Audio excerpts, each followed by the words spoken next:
Buenas noches, bienvenidos a El Otro Lado de la Realidad.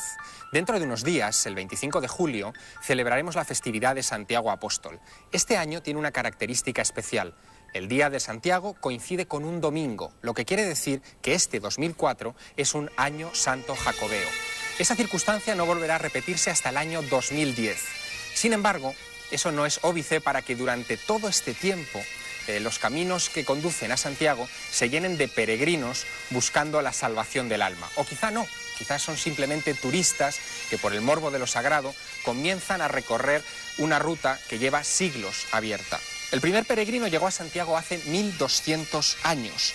Hoy son 70.000 los que cruzan esos senderos hasta lograr el jacobeo. Queremos invitarles a ese viaje, que nos acompañen a la ruta de las estrellas, a la ruta del Camino de Santiago y descifrarles algunos de sus secretos, porque los peregrinos de la antigüedad, en vez de guiarse por las conchas azules y las señales que hoy adornan el camino, se guiaban, los antiguos, siguiendo las estrellas del firmamento. La Vía Láctea era la contrapartida celeste de ese Camino de Santiago. Y para hablar de ello, tenemos en nuestra mesa a un buen grupo de estudiosos y expertos. Algunos tan inclasificables como Fernando Sánchez Dragó. Buenas noches, Fernando. Hola, buenas noches, Javier. Muchas gracias por atender a nuestra invitación. Gracias a ti por invitarme. Fernando, viajero, escritor, premio Planeta, has estado en 74 países por lo menos. 83 ya. Ya 83. Ese dato está un poco desfasado. viejo, sí. 83 países. Y una de las afirmaciones con las que me ha sorprendido esta noche es que el Camino de Santiago no comienza ni en Roncesvalles, ni en Somport, en Huesca, ni siquiera en Francia, sino que comienza en Viajes. Bueno, yo en realidad, por ejemplo, yo cuando dedico este libro mío suelo poner una dedicatoria, incluso hoy me parece que a alguno de los presentes le he puesto una dedicatoria así, le digo, Compostela está dentro de ti y fuera de ti. Y también otra dedicatoria sería, el camino empieza en ti, pasa por Compostela, llega al Finisterre, llega al mar y vuelve a ti. Pero hace un par de años, recorriendo la India, descubrí algo que a pesar de haber descubierto yo la India, pues hace 30 o 40 años, no sabía. Y es que Ganges significa Vía Láctea. El Ganges nace en el Himalaya, en Gangotri, por ahí, no están las fuentes del Ganges, con lo cual realmente no es un disparate decir que el Camino de Santiago empieza en el Himalaya, va hacia Oriente, hacia el Golfo de Bengala, siguiendo el curso del Ganges, que está esmaltado de peregrinaciones, llega incluso a Japón, donde una de las 4 islas principales del archipiélago japonés, la isla de Shikoku, se parece extraordinariamente a Galicia y es también la sede de una peregrinación de 365 templos que los peregrinos deben ir recorriendo a lo largo de varios meses. Y en cambio, hacia Occidente, pues viene hacia España y llega a lo que en el mundo antiguo era el término del orbe, donde empezaba el Hades, la tierra de los muertos, el océano tenebroso, era Atlántico, ¿no? Así que recorre el mundo entero. Y esa es también la imagen de la concha jacobea. La concha jacobea son multitud de caminos que convergen en un solo punto, en una lez, donde converge el infinito, como hubiera dicho Borges. Hay, por tanto, una historia mágica del Camino de Santiago, que es el libro que Fernando ha publicado por estas fechas. Hay otro libro que también nos ha invitado a traer a otro invitado a esta mesa. El libro se titula Camino de Santiago, Geografía del Espíritu, y es de Jaime Cobreros. Jaime Cobreros, que es uno de los mayores expertos en el simbolismo románico en habla hispana, autor de este libro. Buenas noches, Jaime. Buenas noches. Jaime, en tu libro hablas de que existe un camino horizontal, pero también un camino vertical que conecta con las estrellas.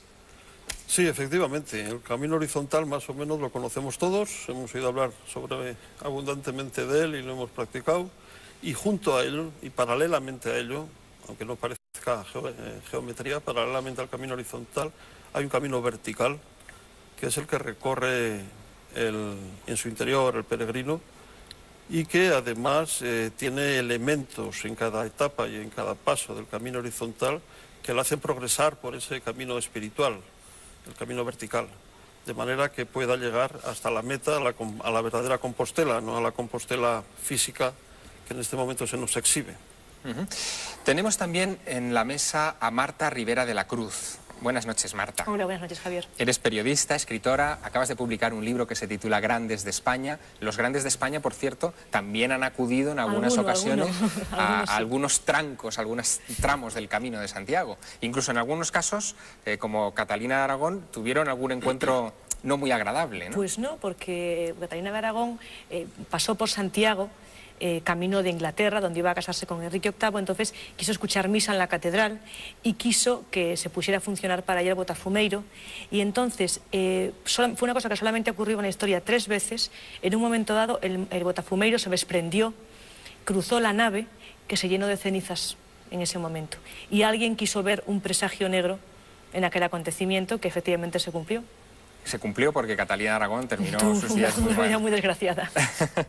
También tenemos al autor de otro importante libro aparecido en estas fechas jacobeas en las librerías españolas, que es Un viaje mágico por el Camino de Santiago. Su autor es Mariano Fernández Urresti. Buenas noches, Mariano. ¿Qué tal, Javier? Buenas Has noches. recorrido en bicicleta el Camino de Santiago 3 veces. 3 años seguidos, sí. 3 años seguidos. Hablas de un viaje mágico por el Camino de Santiago porque el Camino de Santiago está lleno de hitos mágicos, independientemente de los religiosos, que probablemente se superpusieron después a los mágicos. Sí, esa es una costumbre de la Iglesia, ¿no? Cuando normalmente no puedes vencer al enemigo, pagano en este caso, pues te colocas en medio, para que parezca que vienen a verte a ti, cuando realmente van a ver otra cosa. Y en mi opinión eso es lo que ocurrió en el Camino de Santiago y sigue ocurriendo. Para mí el Camino de Santiago es un camino de transformación. Tal vez, enlazando con lo que dice Fernando, es un coqueteo permanente con la muerte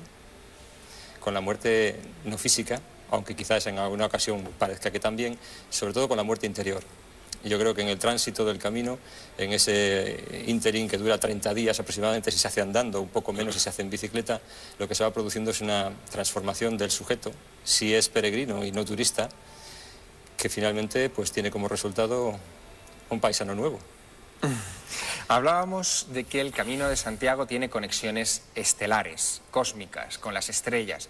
En ese punto vamos a abundar esta noche. Vamos a sumergirnos en esa mentalidad mágica, cósmica, estelar, de esa ruta que muchos de ustedes quizá vayan a recorrer en las próximas fechas. No es que queramos recomendarles que la recorran en un año que va a estar especialmente atestado el camino, pero sí, si lo hacen, y si lo hacen a partir de septiembre, les invitamos a que se detengan en un punto. Quiero presentarles una iglesia muy particular que van a encontrar en uno de esos trancos del camino, en uno de esos tramos. Es la iglesia de San Juan de Ortega, en Burgos. Está a 25 kilómetros de Burgos, muy cerquita de Atapuerca, al lado de esos célebres yacimientos arqueológicos, en las estribaciones de los Montes de Oca y a 515 kilómetros de Santiago de Compostela. En ese capitel que estamos viendo, se produce en cada equinoccio, el 21 de marzo y el 21 de septiembre, un milagro, el llamado milagro de la luz. Un rayo de luz apunta justo en esa fecha hacia el capitel y durante 8 minutos va avanzando lentamente hasta iluminar la Anunciación, la escena de la Anunciación en que la Virgen, con las palmas puestas hacia afuera, recibe el rayo que la fecunda.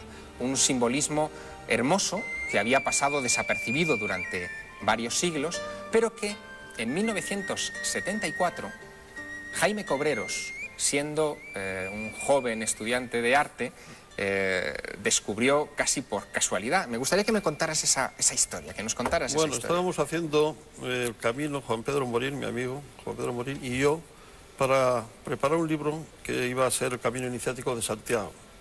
Entonces lo recorríamos ya distintas veces, para un lado, para otro, etapas distintas, etcétera, y recalamos una tarde en San Juan de Ortega. San Juan de Ortega es una aldea prácticamente al pasar los Montes de Oca, la caída del Monte de Oca hacia Burgos.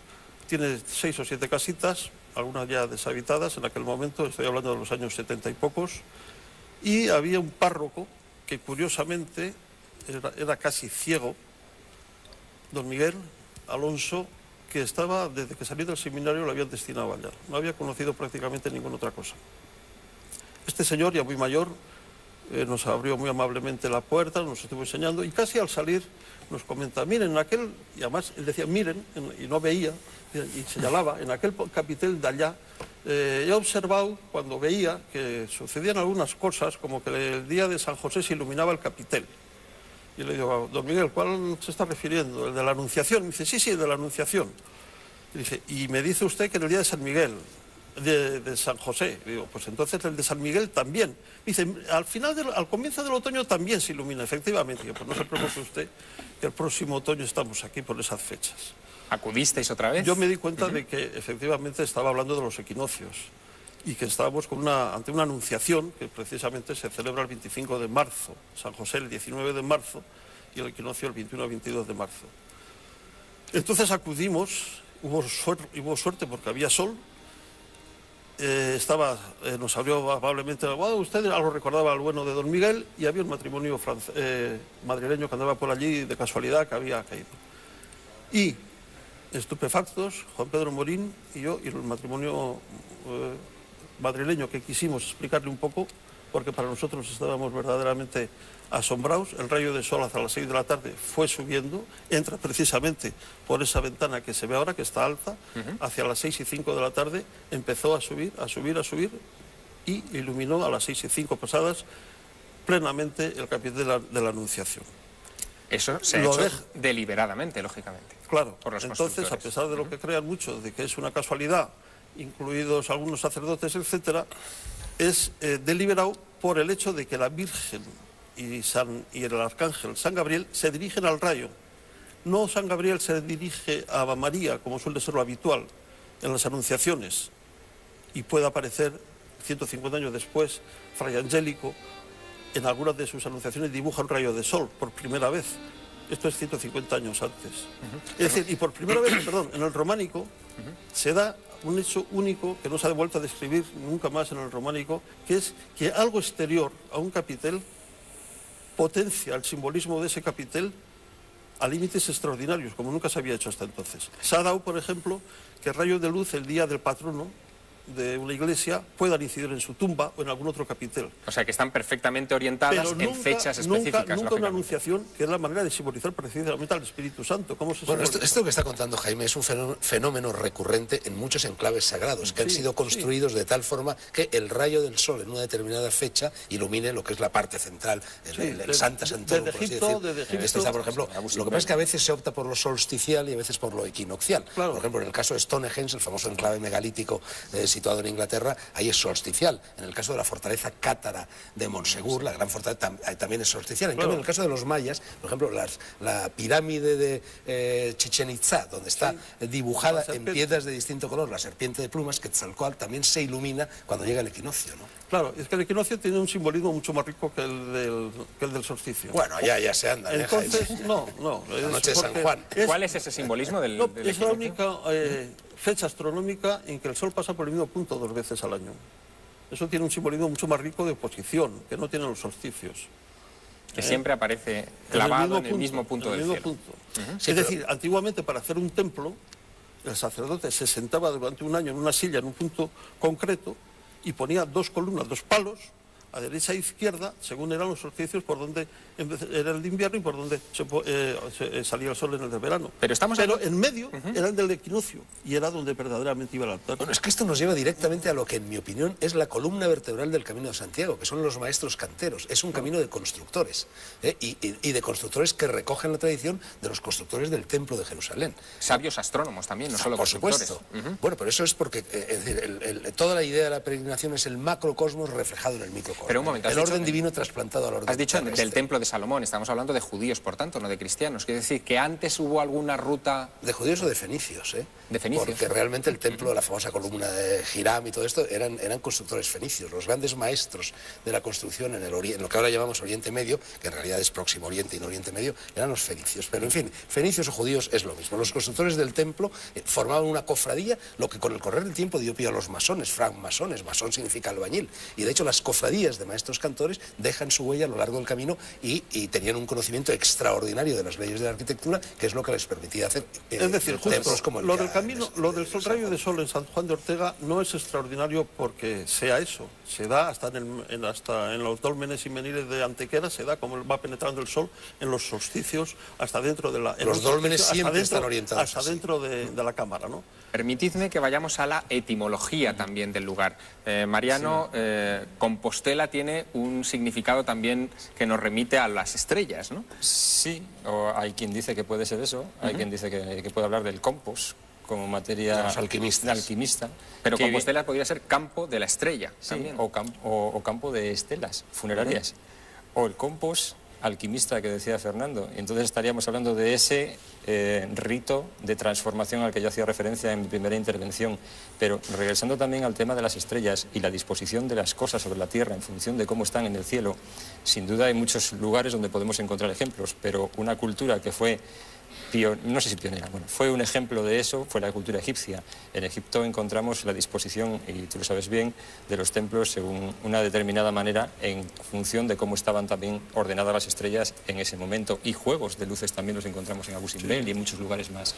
Bien, vamos, si me permitís, a hacer un alto en el camino. Hemos llegado hasta Egipto. Egipto nos va a dar mucho juego en el Camino de Santiago. Muchos quizá de ustedes no entiendan esa relación entre Santiago de Compostela, la ruta jacobea y Egipto. La hay. Después de la publicidad se lo contaremos.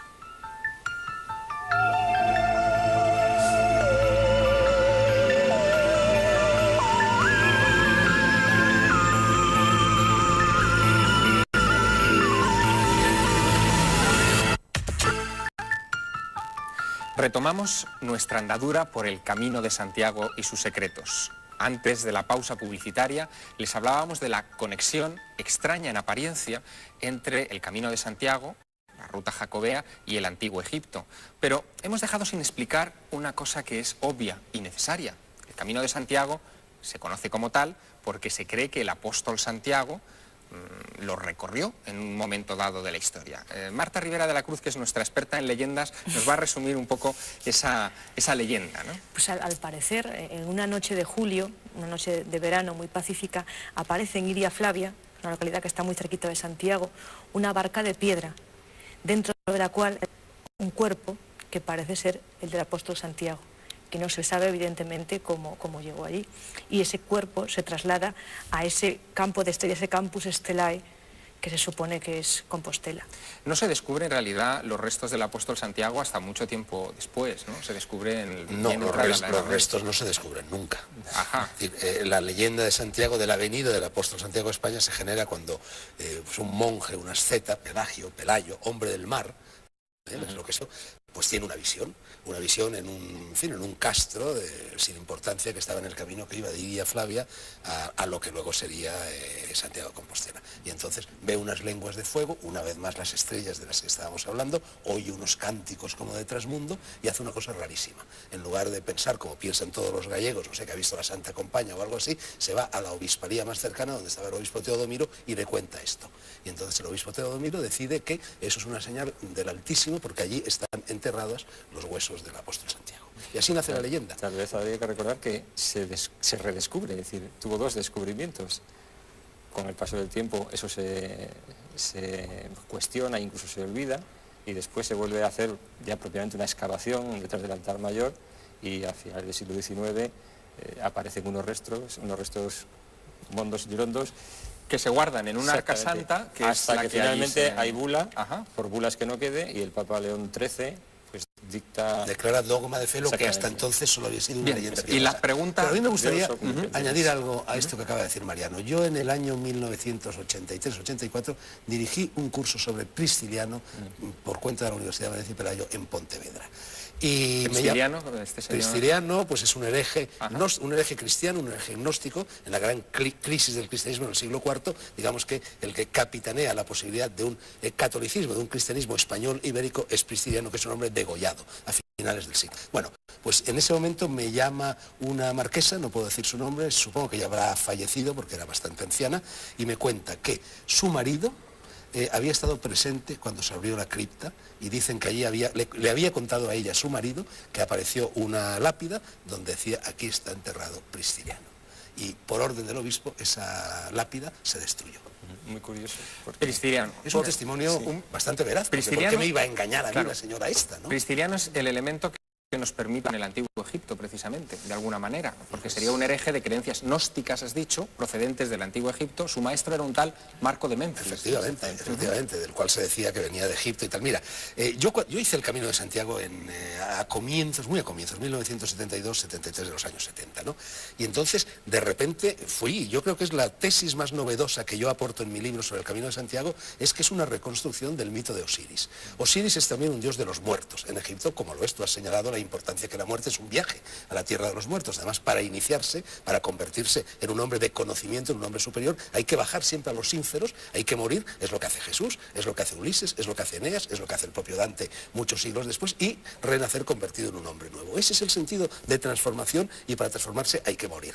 Bueno, pues Osiris es el hombre, que es el dios que espera en el más allá a los egipcios cuando se mueren y el que los juzga, por así decir. Por otra parte, el mito de Osiris está entrelazado a Isis. Osiris es esposo o hijo de Isis. Por lo general es esposo, porque hay varios Osiris, y el hijo sería Horus. Isis va a ser lo que va a inspirar toda la mitología de la Virgen en el cristianismo. Pues bien, Osiris es un dios despedazado, cuyos restos se arrojan al Nilo, y precisamente su esposa Isis va recomponiéndolos. En la leyenda que acaba de evocar Marta, de cómo el apóstol Santiago llega a España después de muerto, llega también degollado porque él le habían cortado la cabeza en Jerusalén. Ya tenemos ahí otro elemento más que lo engarza. Pero además el apóstol Santiago tuvo un primer viaje, que fue cuando predicó el cristianismo en España, antes de la llegada a muerto. Cuando se le apareció la Virgen en Zaragoza. Y entonces llega también a Galicia, funda las dos primeras iglesias dedicadas a la Virgen María que existen en España, una en el Padrón, Iria Flavia, que era la ciudad de Isis precisamente, y otra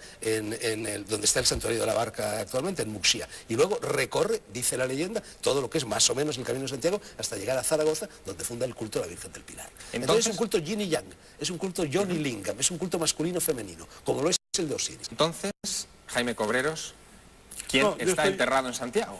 El apóstol Santiago. El apóstol Santiago. Totalmente en desacuerdo con Jaime, todo, eso es con todo lo que imposible. os voy a Por la contar. sencilla razón, Creo que hace falta. No, perdona. Ha aparecido la tumba del apóstol Santiago en Jerusalén. Bueno, vamos a ver. Perfectamente datada y perfectamente investigada por los arqueólogos. No, de eso nada. De eso no hay Hace hecho 3 verídico. años ha aparecido. Lo que os voy a contar es sumamente serio y creo que merece un respeto en cuanto a que verdaderamente hay hechos científicos detrás. La cuestión es la siguiente. Nadie podrá demostrar que los restos que están allí son del apóstol Santiago. Nadie. Y posiblemente no se demuestren jamás. Como nadie podrá demostrar que es de Prisciliano. Y es falso que allí ponía lo de Prisciliano, de la señora esa que ya te he oído contar antes, Fernando, en otros sitios. No, no es verdad. No había ninguno. Se saben las personas que asistieron al desenterramiento de los 3 cadáveres.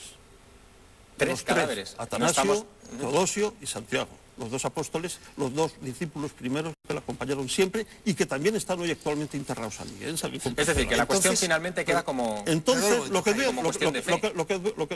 perdona que sigo. ¿Cuál es la cuestión actualmente? Nadie podrá demostrar que uno de los restos, uno de los esqueletos corresponde al apóstol Santiago. ¿Por qué? Porque no hay pruebas científicas taxativas que lo digan.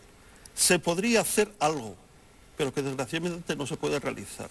Si se llegan a conservar en Éfeso los restos de San Juan, se podía actualmente ver si el ADN de ambos eran de 2 hermanos.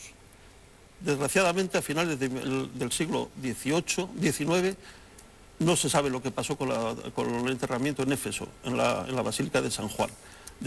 Y desaparecieron y no se sabe en este momento dónde están. Vale, eso por un lado. Segundo, no hay nada de los descubrimientos arqueológicos que se han hecho en la Catedral Compostelana que estén de que no sea un enterramiento del siglo I, que hay tumbas del siglo I, II y III orientadas hacia la tumba del apóstol, tumbas que se supone de fieles, orientadas en dirección esa, que siguen hasta el siglo V esas tumbas, desaparecen en el VII y VIII, y en el IX vuelven a aparecer tumbas orientadas hacia el apóstol. Luego, se ve que el asunto viene de mucho más atrás. Bueno, hacia el apóstol o hacia Prisciliano. Claro, pero Prisciliano era el gran héroe de la religiosidad gallega. 1000 años después de la muerte de Prisciliano, todavía la Iglesia tiene que llamar a concilio para desterrar lo que ella llamaba la herejía. Del siglo I, II y III. Te he dicho del siglo I, II y III. Ojo. Segundo, en este momento, por los descubrimientos arqueológicos que se hicieron en el 56, y cuando yo estaba estudiando en Santiago en el 70 y tantos, que se levantó toda la plaza de los literarios, se ha visto que, bueno, se descubrió una pequeña tableta de piedra con una leyenda que habla de una reina, no lupa, que habla de una reina. Un nombre en latín de una reina, que lo tengo por ahí escrito, lo podría citar. Y supongo que conocéis todos el descubrimiento de 1988, que es el más reciente, de una fenestrela Una fenestrela es una piedrita pequeña que las tumbas de los cristianos se abrían dos agujeritos para que pudieran ver. Como una cuando tapa. se pensaba, no, como una cápsula un poco mayor de piedra, que se abrían dos cuando se querían venerar los restos de los que se pensaban santos para que en algún momento dado se pudieran ver el cadáver o los restos que hubiera allí. Los demás estaban cerradas, esas son las fenestrelas. Bueno, en una fenestrela que se descubrió en una inspección que se hizo a fondo otra vez en 1988 en Santiago aparece el nombre de Anastasio. Y los dos discípulos que acompañaron siempre en España a Santiago fueron Anastasio y Teodosio. Después de eso, os voy a citar, y por eso he traído esto, el libro, os voy a citar las palabras concretas para decir cuál es el estado de la cuestión actual. Con ese descubrimiento, este hallazgo, dice Monseñor Garracampos, que es el mayor estudioso, no sonrías. Sí, no, te digo porque lo tengo aquí, no la cita, sonrías, al señalar Fernando, memorias locales. termina de anular para siempre los planteamientos negativos. Nunca habrá nada positivo que pueda demostrar que aquello es...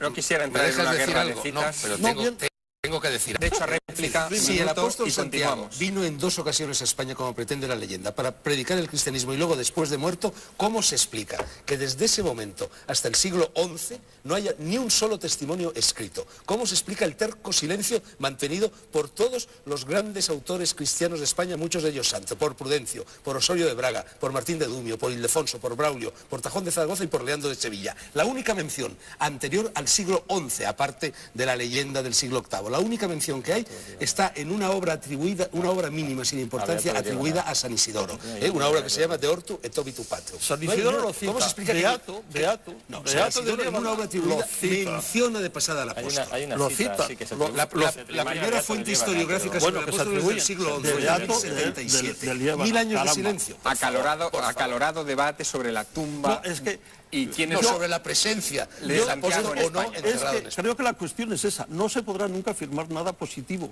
pero negativo tampoco. Porque hay pruebas arqueológicas. Yo estoy de acuerdo en que no se puede demostrar que Prisciliano esté allí. Y que lo de nunca Prisciliano se podrá está ahí demostrar es algo, seguramente. Ahora, Fernando, que el apóstol que nunca ha estado en Prisciliano- España, que eso va a Prisciliano- misa, que nunca mejor Prisciliano- dicho. que El hecho- Prisciliano está ahí es algo que es correcta, es muy Eso es bonito, otra leyenda. es muy bonito No, eso y es es muy otra leyenda. correcto. El hecho Eso en es cualquier otra leyenda caso, como la del señores. apóstol, solo que más Sí, verosímil. un momento, el ¿Por hecho en qué? cualquier ¿Por caso. qué? Bueno, no me va a dejar Javier Sierra explicarte por qué, porque se nos va el programa No, entero hablando es de que ¿por qué más Prisciliano. verosímil Si quieres cuando te hay lo una explico. tradición de casi 2000 años de que está allí? ¿Por qué es más verosímil? Oye, perdona que Es tiene mucho más bonito. Es que no es verdad que sea una tradición de 2000 años. Oye, es si una habla tradición San que no Isidoro de existe en Sevilla, España hasta el siglo el- VIII, o mejor dicho, hasta el XI. No, Señores, perdona. un momento, No, mucho anterior, hombre. El caso del apóstol Santiago levantan o basílicas Prisciliano a Alfonso enterrado en II. Santiago de Hombre, Compostela por favor.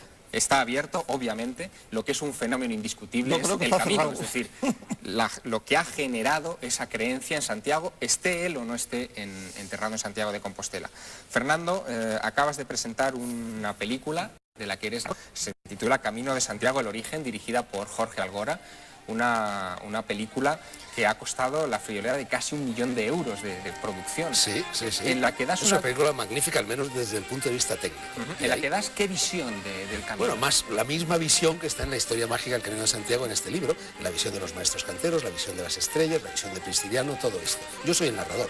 Es una película comercial, se va a pasar por televisión, pero se está pasando ahora por los cines Verdi de toda España. Supongo que la Iglesia no estará muy contento, claro, con esta versión. Bueno, la Iglesia nunca está contenta conmigo ni con mis opiniones sobre el camino del apóstol Santiago, pero la Iglesia se equivoca.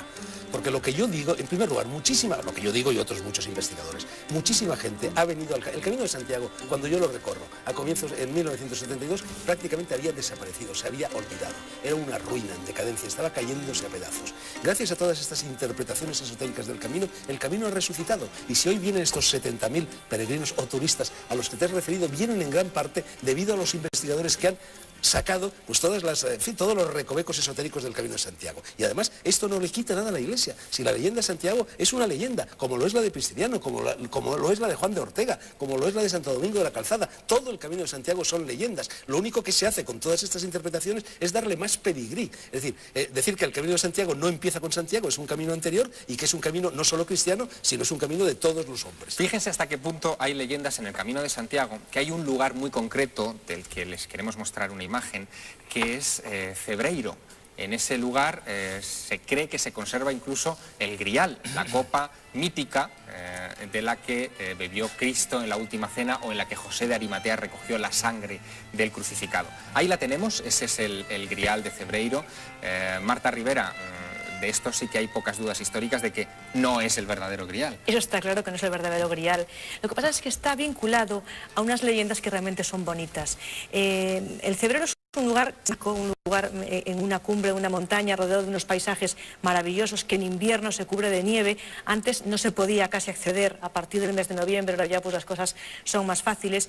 Está una pequeña iglesia de Santa María do Cebreiro, al lado una hostería, la hostería de San Giraldo de Aurillac, que fue fundada por un peregrino que llegó a Cebreiro, tuvo que pasar la noche prácticamente al raso y entonces hizo una promesa que era de construir un albergue para peregrinos que aún se conserva, funciona como hotel rural y como comedor también, se come por cierto maravillosamente bien, una comida casera muy buena.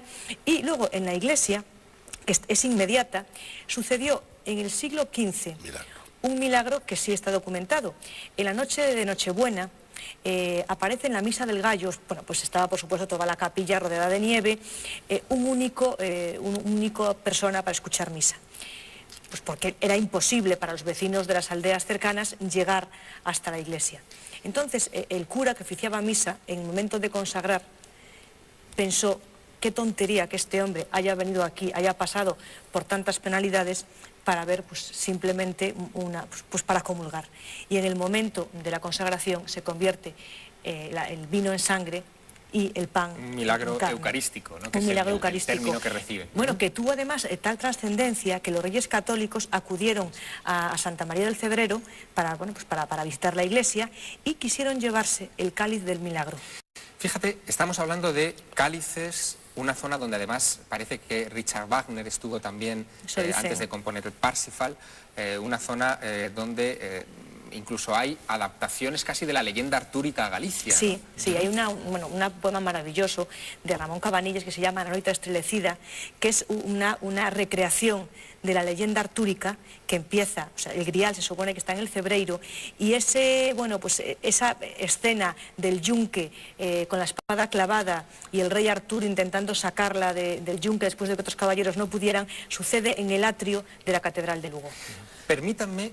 Déjame decir algo más sobre el grial. El Camino de Santiago es un camino de griales. La península ibérica es el país del grial, como tú acabas de señalar, relacionado con Wagner. Tú fíjate que todo el Camino de Santiago, ¿cuáles son los griales españoles? San Pedro de Roda, en Cataluña, por ahí entra el camino que venía a través del Mediterráneo. San Juan de la Peña, en Aragón, muy cerca de Navarra, ahí está el grial aragonés y navarro. San Pantaleón de Los, en la provincia de Burgos, muy cerca y al lado de un pueblo que se llama Criales, y de la Sierra de la Demanda, del Grial. Ahí está el grial castellano y vasco. El Cebreros, del cual acabamos de hablar, y luego hay otro grial que es el que actualmente está en la Catedral de Valencia, que procede de Almería. En cierto modo, el mapa de las autonomías españolas es el mapa de los griales, que a mí es una cosa que me inquieta mucho, que me da mucho que pensar. Y una de las interpretaciones que se han dado del Camino de Santiago es que los templarios llegan al Camino de Santiago y ponen allí sus mojones, sus castillos, su policía del camino, por así decir, para defender los griales del acoso de la morisma, etc. De templarios precisamente quería hablaros y quería mostrarles a ustedes algo que hemos hecho en estos días cuando hemos recorrido el Camino de Santiago antes de hacer este programa. Quiero que viajemos a Villalcázar de Sirga, un pueblo que está a 40 kilómetros de Palencia, entre Fromista y Carrión de los Condes. Allí se conservan, entre otras muchas cosas, la talla de Santa María la Blanca, a la que canta Alfonso X el Sabio en sus cántigas, y en su interior encontramos incluso un sepulcro de un caballero templario. Le preguntamos al padre Ramiro Fernández Santos sobre algunas de las cosas que suceden o sucedieron en ese lugar, en Villalcázar de Sirga. Un hombre que ya en sí nos está hablando de un lugar templario, la villa y el alcázar, Villalcázar. Un lugar al que el padre Fernández nos da una explicación. Él investigó sobre este asunto y nos habla de su vinculación con los templarios, de la que no tiene ninguna duda. De esta iglesia de Villalcázar de Sirga o Vilesirga nunca se ha dudado. Siempre se ha tenido la certeza absoluta de que los templarios estuvieron aquí, de que esto fue parte del alcázar templario, y aquí es donde se desarrollaron pues muchas de las cosas que ellos pudieron tener. la razón de que ellos estuvieran aquí, pues ellos no se encontrarían. Yo pienso que quizá lo fundamental de hacer esto aquí fue por las condiciones que iba a tener el lugar, condiciones esotéricas, que si quitamos el esoterismo a las personas, pues las dejamos desnudas, no les queda nada. A lo mejor puede parecer un poco raro que lo pueda decir un sacerdote, pero es una realidad plena, sí. El hombre necesita tener una trascendencia, necesita creer en algo superior, en algo que está al filo de lo imposible, como que no existe, pero sin embargo es la carradera que él tiene para que su vida se vaya realizando. El padre Ramiro es uno de esos personajes curiosos que nos podemos encontrar en el camino, cura, pero heterodoxo también. Él reconoce que en la iglesia de Villalcázar de Sirga hay ciertas energías. Él habla de energías telúricas, energías del suelo, energías con las que es mejor no enfrentarse. Pues aquí en la iglesia, efectivamente, esa serie de energías que existen y esas corrientes, todo ello, hacen que el hombre se encuentre mucho más a gusto. También una cosa muy clara que hay que tener, que en estos lugares, precisamente por esas connotaciones que tienen, si no se entra o si se entra de mala forma, va a salir uno mal parado, va a salir en malas condiciones también. Porque de alguna manera como que la iglesia quisiera no vengarse, sino decirle a uno que no se puede entrar así, que hay que tener un poco de cuidado con lo que se está haciendo. Agradecimos mucho al padre Ramiro que nos atendiera. Acababa de salir de una reciente operación, estuvo convaleciente y en un momento determinado, cuando ya ganamos confianza con él en la conversación, le preguntamos algo inevitable, algo que ustedes estarán preguntando: ¿cómo un cura se interesa por este tipo de cuestiones? A mí me interesó todo esto hace ya muchos años, hace 30 y tantos años, en un pueblecillo de la Valdavia, donde estuve de sacerdote también, con un muchacho que hacía prácticas con el péndulo. Y un día hablando con él, pues empezamos a charlar un poco, empezamos a hacer un poco de prácticas, escondíamos monedas y después a ver si las encontrábamos. Algunas se nos perdió porque no fuimos capaces de saber dónde las habíamos dejado, ni con péndulo, ni con varillas, ni con nada. Pero y aparte de que yo creo que todo el mundo lo puede hacer, pero sin embargo hay que estar un poco capacitado también, es algo un poco de don. Yo en las manos siempre he tenido especial como sanador o para curar ciertas cosas, y también para ver un poco, que a veces se pasa unos malos tragos, porque pues, me acuerdo en una ocasión de yendo a Palencia con el coche, pues me tuve que parar de repente porque estaba viendo un accidente y justo a los 2 kilómetros de allí estaba el trompazo. El padre Ramiro, con su péndulo, nos mostró que existía una corriente telúrica subterránea, de agua subterránea, justo delante del altar mayor. Incluso nos mostró un pozo que estaba ahí junto al altar mayor, que pudimos abrir, pudimos ver su interior. Efectivamente es uno de esos lugares todavía vivos de agua natural, de corriente de agua que está en esa iglesia, y que según el padre Ramiro y según otros estudiosos de las energías de la tierra, de las energías telúricas, sirve para purificar toda esa negatividad que pueden llevar los peregrinos al lugar, que de esa manera se desagua por este lugar extraño dentro de una iglesia. Energías telúricas, extraño concepto, pero también común, ¿no es así, Mariano? Pues sí, hay una serie de cosas que podríamos enlazar, ¿no? Porque todo esto al final está enlazado. La leyenda que antes citaba Marta, a partir de Cebreiro y de la llegada de Isabel la Católica con el propósito de llevarse el Santo Grial o el Grial aquel, tiene una segunda parte, y es que la mula sobre la cual pusieron el tesoro se negó a caminar. ¿Por qué se negó a caminar? Y esto es algo que podemos encontrar en la Virgen de la Encina de Ponferrada, encontrada supuestamente por un templario. Podemos encontrarlo en distintos lugares. Hay sepulcros que se obstinan en no ser movidos de su lugar. ¿Por qué? Porque lo importante es el lugar, no el objeto. Es decir, existe una fuerza que tira de eso hacia el suelo, que hace que el objeto en sí mismo tenga sentido y solo sentido en ese lugar y no en otro. Tal vez es lo mismo que nos Es quería lo que decir los el chamanes cura. llaman un lugar de poder. Efectivamente. Pero entonces, Fernando, en una época en la que nos manejamos con GPS en vez de mirar a las estrellas, ¿uno puede llegar a percibir ese telurismo? Sí, por supuesto que sí, con un péndulo, por ejemplo, como el buen padre Ramiro, no sé, que le van a tirar de las orejas, por cierto, del obispado me temo, ¿no? Pero, en cierto modo, ya tenían un GPS los peregrinos medievales. Ese extraño báculo en forma de tau, ahí en el Pórtico de la Gloria hay una figura del apóstol que tiene un báculo en forma de tau. Hay dos grandes báculos. Uno el laberinto, que es más tradicional, y otro el de forma de tau. Bueno, pues hay una interpretación llevada a cabo por un astrónomo que dice que en realidad el báculo en forma de tau, aparte de que la tau es una letra que tiene infinitas connotaciones esotéricas, pero en fin, olvidándonos de ella, sería un instrumento, una especie de sextante que permitiría orientarse al peregrino a lo largo de la ruta. Es decir, tendría una especie de varilla móvil, entonces el tau, la varilla móvil, entonces calculando la estrella polar no se perdía.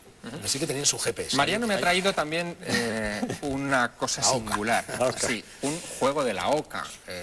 Muchos de ustedes lo tendrán sin duda en casa o habrán jugado en su infancia con él.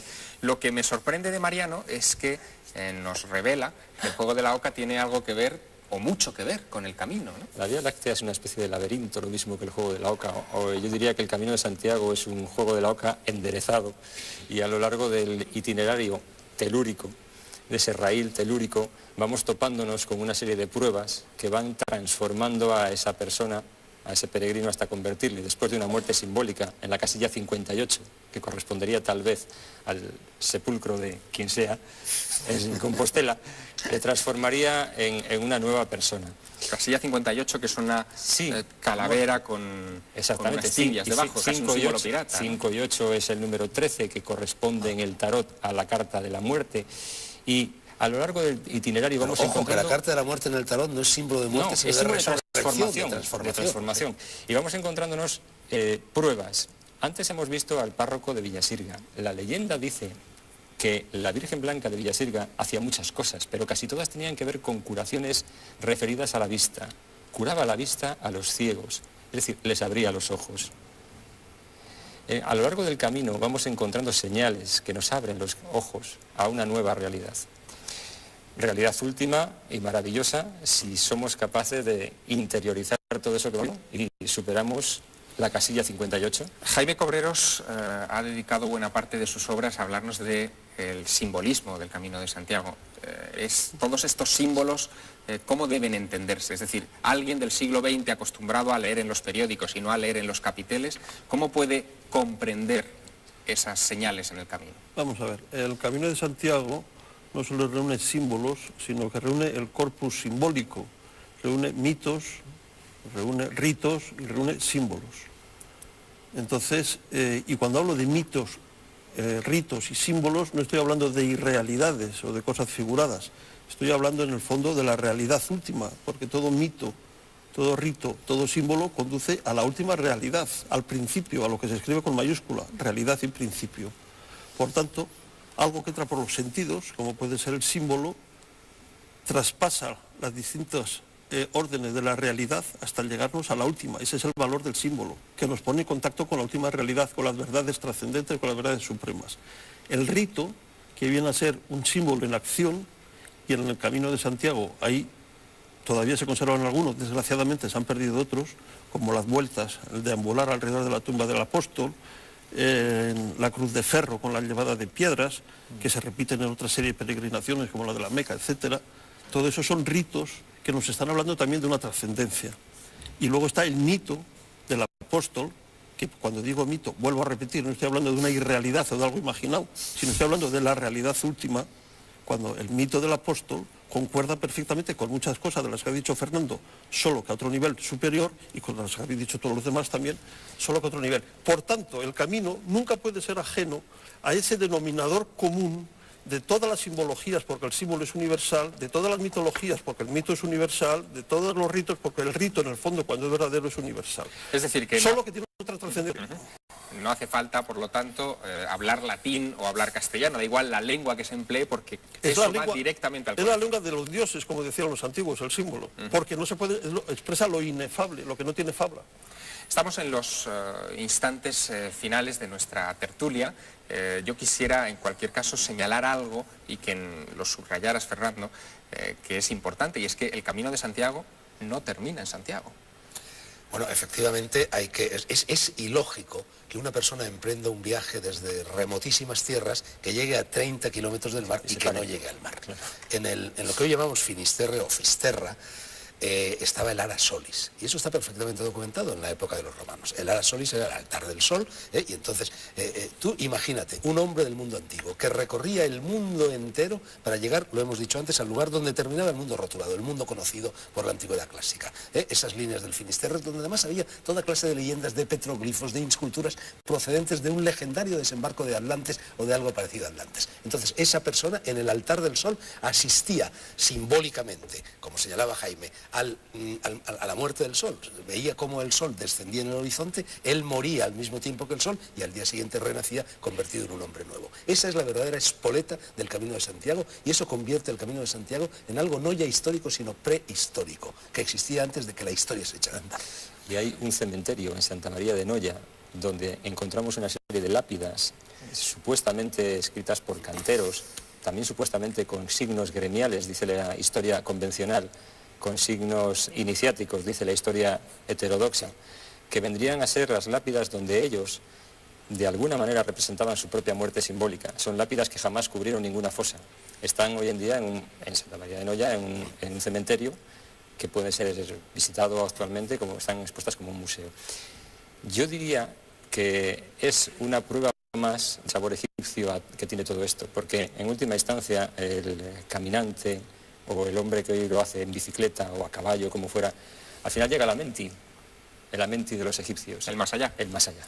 El otro lado. Claro, el otro lado. Y se te ha olvidado decir que Noya es un topónimo fonéticamente emparentado con Noé. Y hay también una serie de leyendas relativas al desembarco diluvial, postdiluvial. Que nos llevaría muy lejos. Ahí hay una persona enterrada, un personaje enterrado, Joan de Estivadas, enterrado en esa iglesia, cuyo nombre también nos llevaría a hacer distinto. Y en la ría de Noya está el Castro de Baroña, sí, al que las habladurías locales atribuyen el hecho de haber sido el primer lugar donde desembarcó tan Noé. Tan complicado yo creo que o tan simple como el todo juego cuadra, de la oca, todo cuadra. Todo rueda y todo nos lleva a ese lugar mágico que es Santiago. Nos lleva al paraíso. Al paraíso. Yo creo que está la madre Pero, oca. si me permitís, esto es solamente el inicio del viaje. Lo que hemos hecho ha sido esbozar para los verdaderos peregrinos, no para los turistas, algunas claves para recorrer ese camino que no solamente se recorre con los pies, sino también con el corazón. Gracias, Fernando. Gracias, Marta. Gracias, Jaime. Gracias, Mariano. Continuamos en estos últimos segundos, en estos últimos minutos del programa, con esa sección que llamamos Línea Abierta y que dedicamos a todas las consultas que nos hacen llegar a través de nuestro correo electrónico o nuestra dirección postal. Quien se encarga de centralizar toda esa información y de contarnos cuáles son las inquietudes que ustedes nos manifiestan es Carmen Porter. Carmen, buenas noches. Buenas noches, Javier. ¿Qué es lo que nos han mandado, enviado, comentado los espectadores? Muchísimas cosas, y hay que agradecérselo porque además nos ven no solo en Madrid, que son la mayoría de nuestros espectadores, sino también a través de Digital Plus y otros operadores vía satélite, pues nos ven el programa en toda España, incluso fuera de España. En Alemania, por ejemplo, Rosa Aro nos dice que reside en Heidelberg, en Alemania, y que pues la mandamos un beso. También ella vía satélite, pues que nos ve y que le encanta el programa. Esta semana en el buzón ha aparecido algo realmente curioso. A nosotros nos ha llamado mucho la atención. Me gustaría que nos lo contaras. Ha aparecido cosas curiosas porque, fíjate, los espectadores se contestan unos a otros. Recibíamos un mensaje de Pedro Llorente Guijarro que decía que en un programa pues hablamos de mensajes ocultos en la música. Y él nos decía, es cierto que existen esos mensajes ocultos. Es cierto que los Beatles, grupos como los Beatles o The Kiss, por ejemplo, emitían esos mensajes poniendo el disco al revés. Efectivamente. Y aparecía frases, un mensaje, ¿no? Normalmente pues no muy bueno, siempre referidos a la muerte o al demonio. Y fíjate, otro amigo en esta misma semana nos mandaba otro correo. Félix Sánchez Jiménez nos decía que había descubierto un mensaje oculto, pero en un grupo español. ¿Qué dices? en Mecano, en la canción Hoy no me puedo levantar. No me lo puedo creer. Que si la oíamos al revés, Ajá. se escuchaba una cosa como velo del demonio. Eso... Si quieres, vamos a oírlo, Javier. No me puedo levantar.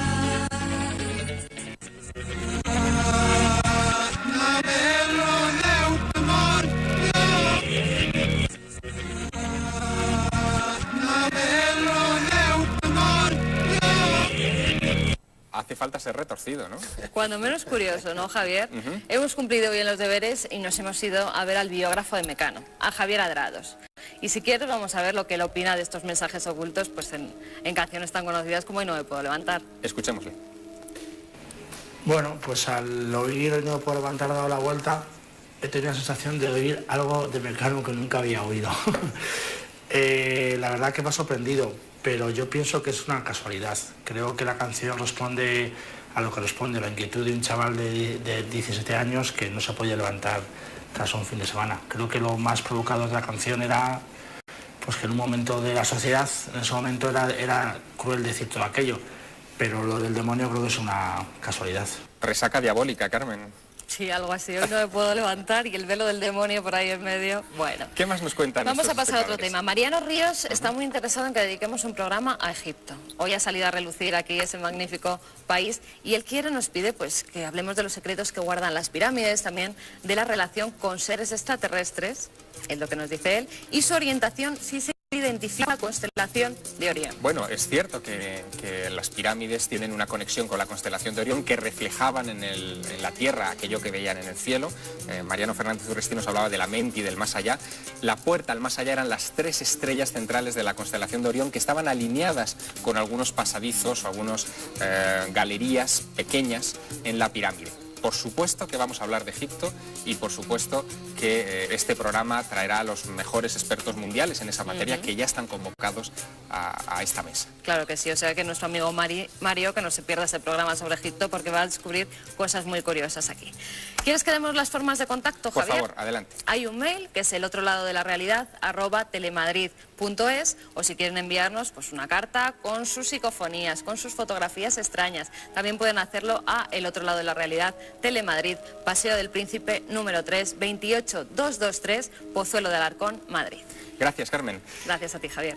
Entramos ya en esos instantes finales. Acabamos de mostrarles cómo hacer en condiciones el Camino de Santiago y nos hemos paseado rápidamente por otros enigmas contemporáneos de los que estamos absolutamente rodeados. La semana que viene volveremos aquí con otro enigma de gran envergadura. No se lo pierdan. El otro lado de la realidad lo abordará con la seriedad que nos caracteriza. Buenas noches.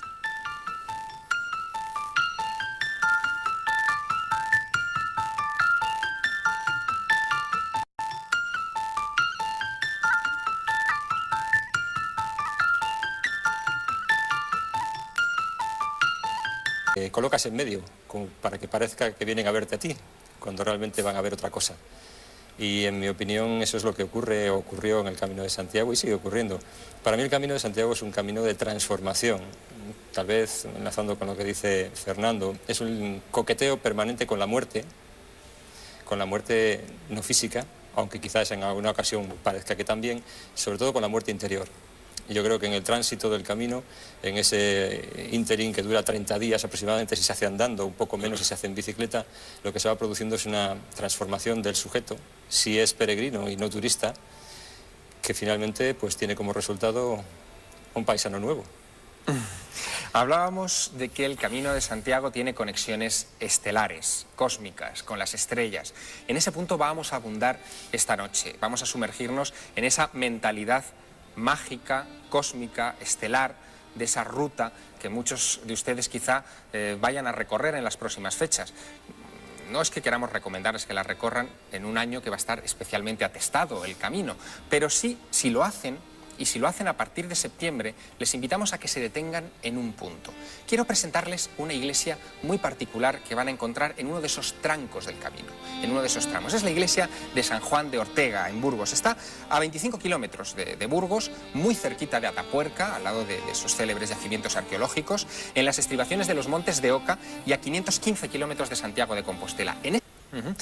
Tenemos también en la mesa a Marta Rivera de la Cruz. Buenas noches, Marta. Hola, buenas noches, Javier. Eres periodista, escritora, acabas de publicar un libro que se titula Grandes de España. Los Grandes de España, por cierto, también han acudido en algunas ocasiones a algunos trancos, algunos tramos del Camino de Santiago. Incluso en algunos casos, como Catalina de Aragón, tuvieron algún encuentro no muy agradable, ¿no? Pues no, porque Catalina de Aragón pasó por Santiago, camino de Inglaterra, donde iba a casarse con Enrique VIII, entonces quiso escuchar misa en la catedral y quiso que se pusiera a funcionar para allá el botafumeiro, y entonces fue una cosa que solamente ocurrió en la historia 3 veces. En un momento dado el botafumeiro se desprendió, cruzó la nave, que se llenó de cenizas en ese momento, y alguien quiso ver un presagio negro en aquel acontecimiento, que efectivamente se cumplió. Se cumplió porque Catalina de Aragón terminó sus días muy desgraciada. También tenemos al autor de otro importante libro aparecido en estas fechas jacobeas en las librerías españolas, que es Un viaje mágico por el Camino de Santiago. Su autor es Mariano Fernández Urresti. Buenas noches, Mariano. ¿Qué tal, Javier? Buenas Has noches. recorrido en bicicleta el Camino de Santiago 3 veces. 3 años seguidos, sí. 3 años seguidos. Hablas de un viaje mágico por el Camino de Santiago porque el Camino de Santiago está lleno de hitos mágicos, independientemente de los religiosos, que probablemente se superpusieron después a los mágicos. Sí, es una costumbre de la Iglesia, ¿no? Cuando normalmente no puedes vencer al enemigo, pagano en este caso, pues te... Y para hablar de ello, tenemos en nuestra mesa a un buen grupo de estudiosos y expertos. Algunos tan inclasificables como Fernando Sánchez Dragó. Buenas noches, Fernando. Hola, buenas noches, Javier. Muchas gracias por atender a nuestra Gracias invitación. a ti por invitarme. Fernando, viajero, escritor, premio Planeta, has estado en 74 países por lo menos. 83 ya. Ya 83. Ese dato está un poco desfasado. viejo. 83 países. Y una de las afirmaciones con las que me ha sorprendido esta noche es que el Camino de Santiago no comienza ni en Roncesvalles, ni en Somport, en Huesca, ni siquiera en Francia, sino que comienza en viajes.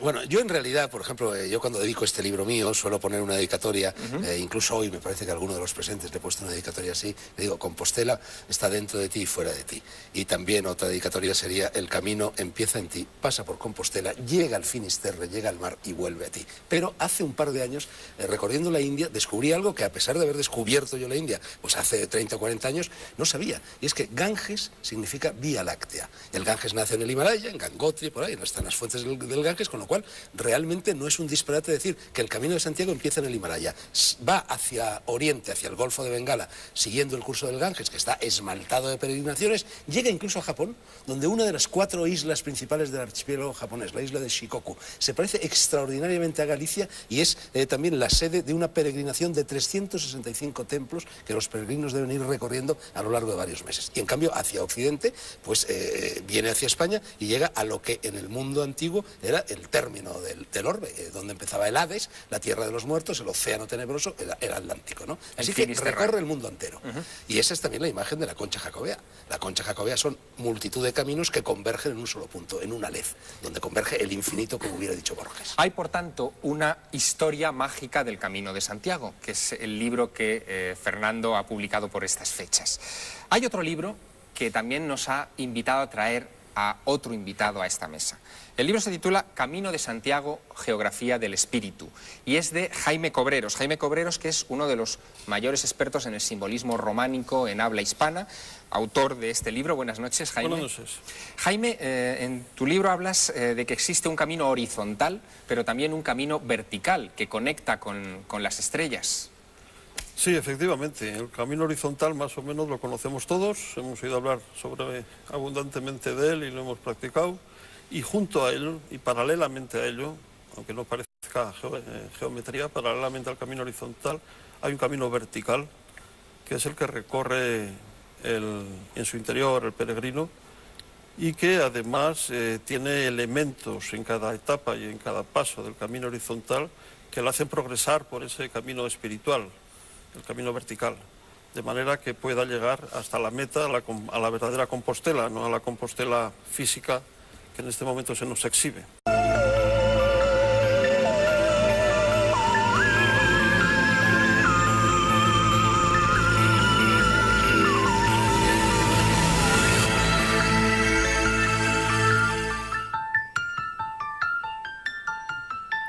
Buenas noches, bienvenidos a El otro lado de la realidad. Dentro de unos días, el 25 de julio, celebraremos la festividad de Santiago Apóstol. Este año tiene una característica especial.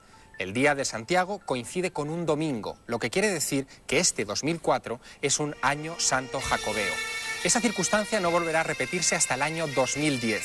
Sin embargo, eso no es óbice para que durante todo este tiempo los caminos que conducen a Santiago se llenen de peregrinos buscando la salvación del alma. O quizá no, quizás son simplemente turistas que por el morbo de lo sagrado comienzan a recorrer una ruta que lleva siglos abierta.